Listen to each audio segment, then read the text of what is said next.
Later this morning, the largest panel of pharmaceutical CEOs in decades will be testifying before the Senate Finance Committee on this issue. Joining us right now is the man who's leading that commission. Senator Chuck Grassley is the chairman of the Senate Finance Committee. And Senator, thank you for being with us today. Always glad to be with you. Ask me anytime. What do you think? Is this the one area in Washington where you actually will see some bipartisan support? Well, so far, everything I've read that the new majority in the House of Representatives wants to do and what my colleagues on the Senate Finance Committee want to do from both Republicans and Democrats, it looks like we put together, well, first of all, we have a very good opportunity of having bipartisan results and bipartisan legislation come out of this. And this hearing was put together in a very bipartisan way.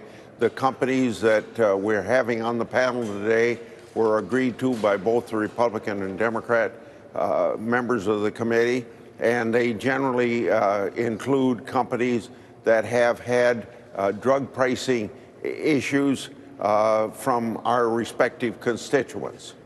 We can look through the drug price individual situations where drug prices have risen 200, 300, 400, 500%, sometimes even higher than that. But what do you think the problem is before you get these CEOs in front of you today? Where would you point the finger of blame? Well, I'll answer your question this way if it does answer your question. If it doesn't, tell me.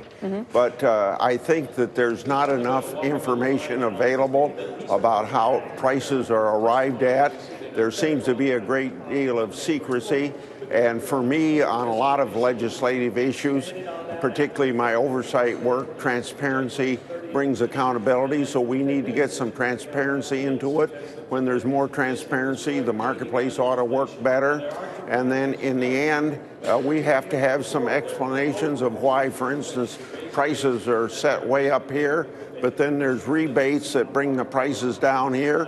What happens in between, and how come consumers shouldn't be paying the same price and the lower price instead of what's going on in between? So I'd say it's fair to assume that you think the situation of rebating either to the health insurance company or to the pharmacy benefits manager, the middleman in between, is a bad idea. Would you be in favor of banning that practice and say the list price is the list price?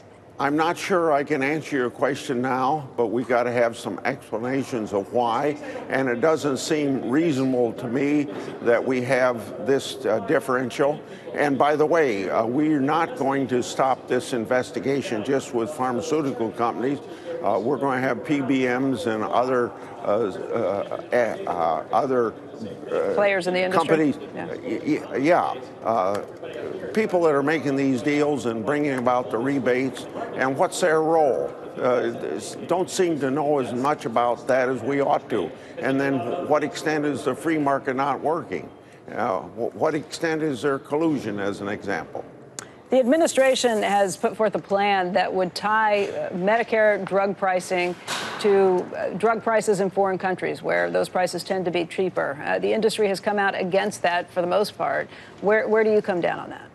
Well, I think that I don't want governments overseas setting our prices here in the United States. I want them to be negotiated in the free market. I want a willing buyer, willing seller to make that decisions. But meaning you'd like more competition? You'd like more Medicare's ability to go ahead and negotiate that?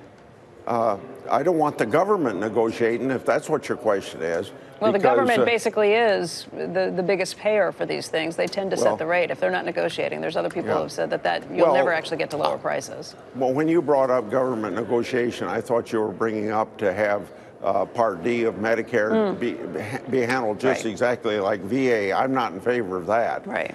But I am in favor of more competition and the extent to which we can have importation of drugs. I've supported that for a long period of time and will continue to vote for it. But also understand we have pay-for-delay schemes that Senator Klobuchar and I are introducing legislation to do away with those. Which is what?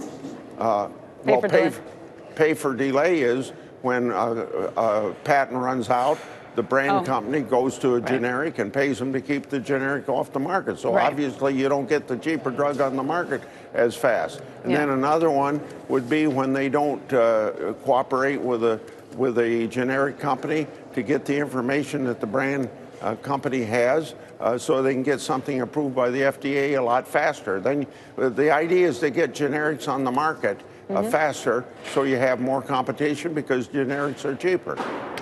All sound like very interesting ideas. Senator, we hope you get a lot of answers today, and we hope you will come back and give us an update on what you learned from it. You ask me and I'll be here. Thank you very much. Senator Chuck Grassley.